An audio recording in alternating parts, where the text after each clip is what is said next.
पिछले वीडियो में हम लोगों ने देखा कि बच्चों की ब्रेन डेवलपमेंट के लिए अच्छी ब्रेन डेवलपमेंट हो, इसके लिए पेरेंट्स क्या कर सकते हैं। ब्रेन डेवलपमेंट ये तो उनके ओवरऑल डेवलपमेंट का एक छोटा हिस्सा हो गया, लेकिन बच्चों की परवरिश की और भी कई डायमेंशंस होती हैं, कई और एरियाज़ होते हैं, जैसे कि डिसिप्लिन हुआ, उनको इंडिपेंडेंट बनाना हुआ, उनमें डिसीजन मेकिंग की पावर लाना हुआ, मोटिवेशन हुआ, क्रिटिकल थिंकिंग, कितने सारी बातें हैं जो उनकी एक हेल्दी पर्सनालिटी बनाती है। बच्चों को एक स्वतंत्र व्यक्ति बनाकर ज़िंदगी के उतार चढ़ाव जो है वो पार करने के काबिल बनाना, ये बहुत बड़ा टास्क है, पेरेंटिंग का बहुत बड़ा हिस्सा भी। तो चलिए आज के वीडियो में देखते हैं बच्चों में अनुशासन कैसे ला सकते हैं, उन्हें डिसिप्लिन कैसे सिखा सकते हैं, उन्हें मोटिवेट कैसे कर सकते हैं, उनमें इंडिपेंडेंस कैसे ला सकते हैं, उन्हें एक स्वतंत्र व्यक्ति, खुद की सोच अप्लाई करने योग्य कैसे बना सकते हैं, और उनमें ज़िंदगी की कठिनाइयों का सामना करने का जुनून कैसे पैदा कर सकते हैं। A warm welcome to all the viewers of my channel Mind Vista by Sneha Deshpande, जहाँ पर कि ज़िंदगी को बेहतर बनाने की बातें करते हैं, सक्सेस की, मोटिवेशन की और ऐसी कई सारी बातें जो आपको अपनी ज़िंदगी और बेहतर बनाने में मदद कर सकती हैं। तो अगर आप अपने शरीर के साथ साथ अपने मानसिक स्वास्थ्य का भी ख्याल रखना चाहते हैं, मोटिवेटेड रहना चाहते हैं, अपने गोल्स अचीव करना चाहते हैं, तो इस चैनल को तुरंत सब्सक्राइब कीजिए। हर एक पेरेंट की ये इच्छा होती है कि मेरा बच्चा एक परफेक्ट चाइल्ड हो, अच्छा इंसान हो, डिसिप्लिन्ड हो, वगैरह वगैरह वगैरह, जिसे हम पिक्चर परफेक्ट कह सकते हैं। ऐसा बच्चा हर कोई चाहता है, लेकिन ऐसे बच्चे या तो पड़ोसी के घर में होते हैं या फिल्मों में मगर इस तरह की बच्चे की परवरिश करना ये बहुत ही चैलेंजिंग काम होता है, मगर इतना मुश्किल भी नहीं है, क्योंकि इम्पॉसिबल भी कहता है I am possible. As a psychologist ऐसे कई सारे केसेस मैंने देखे हैं जहाँ पे बच्चों में डिसिप्लिन की इश्यूज़ होती है, बिहेवियरल इश्यूज़ होते हैं, लेकिन जो भी मेरी प्रैक्टिस में मैंने देखा उससे एक अनुमान मैं ज़रूर लगा सकती हूँ कि इस तरह के प्रॉब्लम्स आने की मूल वजह क्या है, what is the root cause. तो मेरे नज़रिए में माता पिता जो स्पून फीडिंग करते हैं बच्चों को कि सब कुछ थाली में सजा के बस दे दिया, उनको स्ट्रगल नहीं करने देते, उनको अपने डिसीजंस नहीं लेने देते, सारी चीज़ें कि मेरे बच्चे को किसी चीज़ की तकलीफ़ ना हो, इसलिए वो बच्चे फिर इस तरीके से रिएक्ट होते हैं, उनकी पर्सनालिटी उस तरह से डेवलप। पेरेंट्स कई बार इसी में लग जाते हैं कि बच्चों को क्या सोचना चाहिए, कैसे कुछ करना चाहिए, तो ये स्पून फीडिंग हुई। बजाय इसके अगर वो उन्हें इस तरीके से इक्विप करे कि ये काम कैसे किया जाता है, सोचा कैसे जाता है, ये थोड़ा सा फ़र्क है, एक थिन लाइन है, मगर इससे बड़ा फ़र्क पड़ता है बच्चों की पर्सनालिटी डेवलपमेंट। संक्षेप में अगर कहूँ तो बच्चों की स्पून फीडिंग बंद कीजिए, उन्हें सॉल्यूशन मत दीजिए, उनको प्रॉब्लम एनालाइज करना सिखाइए, फिर सॉल्यूशन वो खुद ढूंढ लेंगे, स्टेप्स भी उन्हीं को डिसाइड करने दीजिए। सभी पेरेंट्स की लाइफ में एक वक्त ऐसा ज़रूर आता है जब उन्हें लगता है कि हाँ, मैं बच्चे में अब अनुशासन कैसे लाऊं। अब शायद वो छोटा है, लेकिन वहीं पर गलती करते हैं। जितनी छोटी उम्र से उनको आप डिसिप्लिन करें, उनको अनुशासन करें, उतना ही बेहतर होता है। एक छोटा शिशु हम समझ सकते हैं अपने हिसाब से चलता है, उसकी अपनी रूटीन होती है, अपने समय पे उठता है, अपने समय पे सोता है, अपने समय पे खाता है, लेकिन जितनी जल्दी उसको हम एक नॉर्मल रूटीन, एक फिक्स रूटीन दे पाएँ, इस विषय में बच्चों की रूटीन के बारे में मेरे 2 वीडियोज़ हैं, वो ज़रूर देखिए, उससे आपको काफ़ी मदद मिलेगी। एक छोटा बच्चा जो अभी बोल नहीं सकता मगर स्मार्ट तो बहुत होता है, उसे जो चाहिए वो अपने पेरेंट्स से बराबर करवाता है रो धो के। वो चाहता है कि उसे कोई गोद में उठाए, रो देगा। उसे चाहता है कि उसे थोड़ा कोई घुमाए, वो रो देगा। और फिर पेरेंट्स उस हिसाब से चलते हैं। देखिए कितना ट्रिकी बात है ये। एक शस्त्र है उसके पास, रोना, और वो अपनी बात मनवाता है। एक समय तक ये चलना है तो ठीक है, लेकिन आफ्टर अ पॉइंट अगर ये ऐसे ही चलते रहा तो वो बच्चे में एक आदत सी बन जाती है कि भाई मैं रोता हूँ तो मुझे जो चाहे वो मिल जाता है। आपने मॉल में, रास्ते में ऐसे कई सारे बच्चे देखे होंगे जो ज़िद करते हैं, वहीं पे ज़ोर से रोना शुरू कर देते हैं, हाथ पैर पटकने लगते हैं। और माँ बाप बेचारे आजू बाजू के लोगों को देखते हैं कैसे तमाशा कर रहा है बच्चा। इस डर से कि लोग हम पे हंसेंगे वो गिव अप कर देते हैं, या उस बच्चे को एक वहीं पर कभी कभी they hit the child which is absolutely wrong.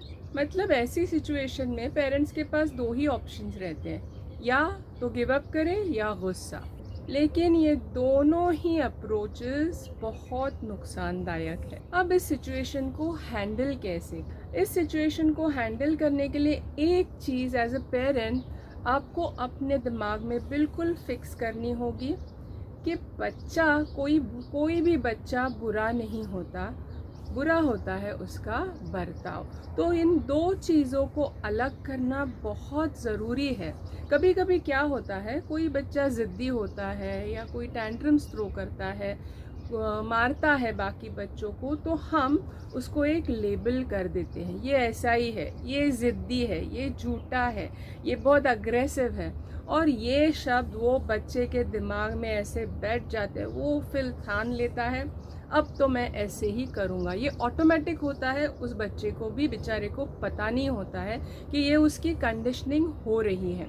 तो इसलिए कभी भी बच्चे को और उसके बर्ताव को एक नज़रिए से मत देखिए।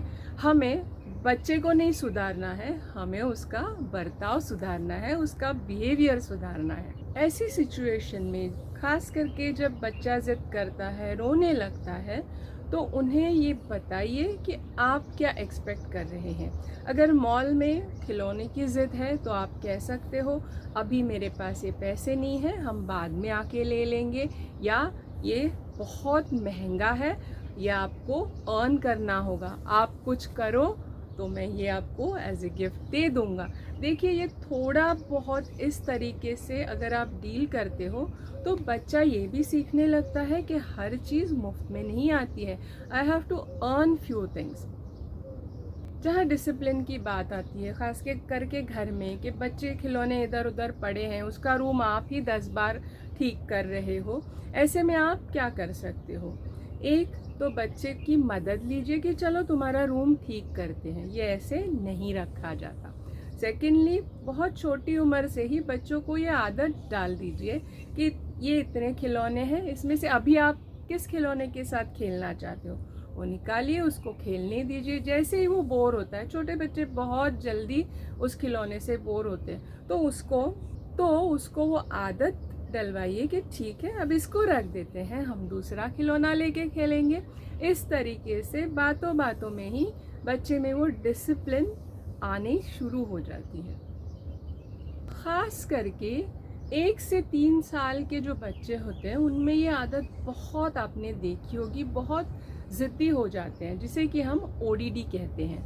ऐसे बच्चे अपनी बात मनवाने के लिए कुछ भी करते हैं, रोएंगे, धोएंगे, हाथ पैर पटकेंगे, सर कहीं पे मारेंगे, यहाँ तक कि झूठ बोलते हैं या फिर काटना शुरू कर देते हैं, बहुत अग्रेसिव हो जाते हैं। लेकिन यही वक्त है उनको संभालने का, सुधारने का। ऐसे समय में आपको अपना दिमाग बिल्कुल ठंडा रखना है और बच्चे को मदद करनी है एक्सप्रेस करने में। कई बार ऐसे होता है कि बच्चे वो बात एक्सप्रेस नहीं कर पाते, इसलिए इस तरीके का उधम मचा देते हैं। आप उनके साथ बैठ सकते हो, उनको अपनी फीलिंग्स आइडेंटिफाई करना सिखा सकते हो, और कई बार आपको सिंपल शब्दों में अब ये चीज़ नहीं हो सकती। बच्चों को ना कहना बहुत ज़रूरी होता है, वरना वो आगे चल के ज़िंदगी में जब कोई ना उनको सुननी पड़ती है वो झेल नहीं पाते। तो इन छोटी छोटी बातों में ना कहकर उनको प्रिपेयर भी कर सकते हैं। 3 से 5 साल के बच्चों की दुनिया ही अलग होती है, उनकी प्रॉब्लम्स अलग होती हैं, क्योंकि अब उनकी दुनिया थोड़ी वाइडन हो रही है, बढ़ रही है। घर के बाहर के लोगों के साथ वो इंटरेक्ट कर रहे हैं, स्कूल जा रहे हैं, उनके दोस्त बन रहे हैं। तो ऐसे समय पे कई बार उनके कॉन्फ्लिक्ट्स होते हैं। फिर वो खुद के सेल्फ डिफेंस के लिए कई बार ऐसी मनगढ़ंत कहानियाँ सुना देते हैं। खुद ने की हुई बात दोस्त के नाम पे आपको बोलेंगे। ऐसे में उनको झूठ होने का या झूठा होने का लेबल मत लगाइए। उनके साथ बैठ के ये चीज़ें डिस्कस कीजिए और उनको पॉइंट आउट कीजिए कि ऐसे किया है। भले ही डायरेक्टली रिफ़र ना करें कि तुम झूठ बोल रहे हो, लेकिन ये कहना ज़रूरी है कि उन्होंने जो कहानी बनाई है, उस कैरेक्टर ने जो कुछ भी किया है वो सही था या गलत, वो और किस तरीके से इस सिचुएशन को हैंडल कर सकता था, ये उन्हीं से पूछ लीजिए। देखिए उनकी स्किल्स, ये कॉन्फ्लिक्ट रेजोल्यूशन, प्रॉब्लम सॉल्विंग कैसे उभरती हैं।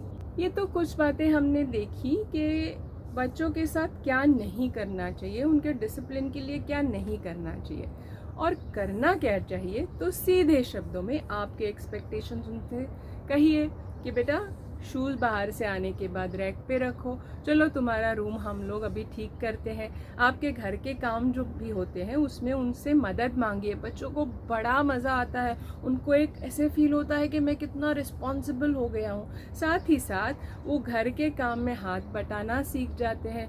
इनडायरेक्टली आप उनको ये मैसेज देते हो कि घर सबका है तो काम भी सबने मिलके करना चाहिए। और अलग अलग क्रिएटिव वेज ढूंढिए ये सब करने के। ज़रूरी नहीं है हर बार आप सीरियस होके ही ये चीज़ें करें, क्योंकि छड़ी से डर पैदा होता है, डिसिप्लिन नहीं। और खेल से विश्वास पैदा होता है और डिसिप्लिन भी। अगर आप चाहते हैं कि कोई बिहेवियर बच्चे में ज़्यादा से ज़्यादा आपको देखने मिले, तो ऐसा जो अच्छा बिहेवियर है, पॉजिटिव बिहेवियर है, डिसिप्लिन बिहेवियर है, वो करने के बाद बच्चे की प्रशंसा ज़रूर कीजिए।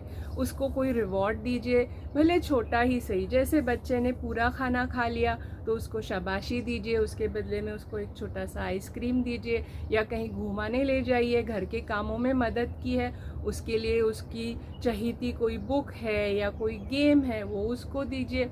लेकिन हाँ, उसने जो किया हुआ काम है, जो बिहेवियर है, वो और आपका रिवॉर्ड, इसमें कनेक्शन ज़रूर बनाइए और बिहेवियर के प्रपोर्शन में रिवॉर्ड दीजिए। ये नहीं कि इतना छोटा सा कुछ काम किया है और उसके लिए आपने बड़ा रिवॉर्ड। सबसे इम्पॉर्टेंट बात, डिसिप्लिन ये कोई टास्क नहीं, ये वे ऑफ लाइफ है।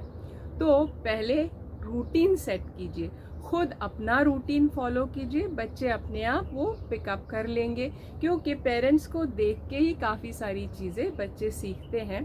तो वो जो वे ऑफ लाइफ आपका है उस पे ध्यान दीजिए। अगर उसको करेक्शन की ज़रूरत है तो पहले वो कीजिए। डिसिप्लिन जितना ही मोटिवेशन भी बहुत ज़रूरी है। बच्चे जो है अपनी आसपास की दुनिया एक्सप्लोर करते करते करते सीखते हैं। कोई भी सारा ज्ञान लेके पैदा नहीं होता है, इसलिए उनकी क्यूरियोसिटी रहती है। तो उनके सवालों का जवाब दीजिए। अगर उन्होंने कुछ अच्छा सवाल किया है तो उसकी तारीफ़ कीजिए कि अरे वाह, तुमने ये पूछा, मैं तुमको बता। आप भी थोड़ी अपनी एंथुजियाज़म रखिए, बड़े उत्साह से उनके साथ उनके सवालों के जवाब दीजिए। उनको ज़्यादा से ज़्यादा चीज़ें, ज़्यादा से ज़्यादा सिचुएशंस, लोकेशंस, ये सारा एक्सप्लोर करने में उनकी मदद कीजिए। बच्चों की लर्निंग में मोटिवेशन का बहुत बड़ा हिस्सा होता है, तो उनकी क्यूरियोसिटी को पहचानिए। वो क्लूज़ देते हैं, अगर हम सही ध्यान दें तो हम वो बराबर पिकअप कर सकते हैं। जैसे अगर कोई बच्चा किसी चीज़ को गिराकर हंस रहा है, हमें लगता है क्या कर रहा है, ये चीज़ें गिराता है और ऐसे आवाज़ें कर रहा है, लेकिन उसने वो एक चीज़ जैसे ईजाद की है, अरे वाह, ये चीज़ अगर मैं छोड़ता हूँ ये नीचे गिरती है, इससे ऐसी आवाज़ आती है। अलग अलग चीज़ें वो उठा के फेंकेगा, क्योंकि हर चीज़ की आवाज़ अलग है। तो इस चीज़ में उसकी मदद कीजिए, उन्हें छोटे छोटे कामों में इन्वॉल्व कीजिए। देखिए कितने आसानी से बच्चे सारी चीज़ें सीख लेते हैं। हमने मोटिवेशन की बात की, रिवॉर्ड्स की बात की। तो रिवॉर्ड ज़रूरी नहीं है कि हर बार कोई खिलौना हो, आइसक्रीम हो, कोई मटीरियलिस्टिक चीज़ हो। कभी कभार एक अच्छी सी झप्पी भी आप दे सकते हो। रिवॉर्ड और उसके बिहेवियर का जो कनेक्शन है वो बनाए रखें। और सबसे बहुत ज़रूरी बात ये है कि रिवॉर्ड कब देना है और क्या देना है, इसका कंट्रोल अपने हाथ में रखिए। अपने बच्चों से इमोशनली कनेक्टेड तो रहिए और इमोशनली अवेलेबल भी। ये बहुत ज़रूरी होता है एक बच्चे की हेल्दी ग्रोथ के लिए, हेल्दी पर्सनालिटी के लिए। तो इस तरीके से अपने पेरेंटिंग का ये सफ़र एंजॉय कीजिए। मैं आती रहूँगी ऐसे ही इंफॉर्मेटिव वीडियोज़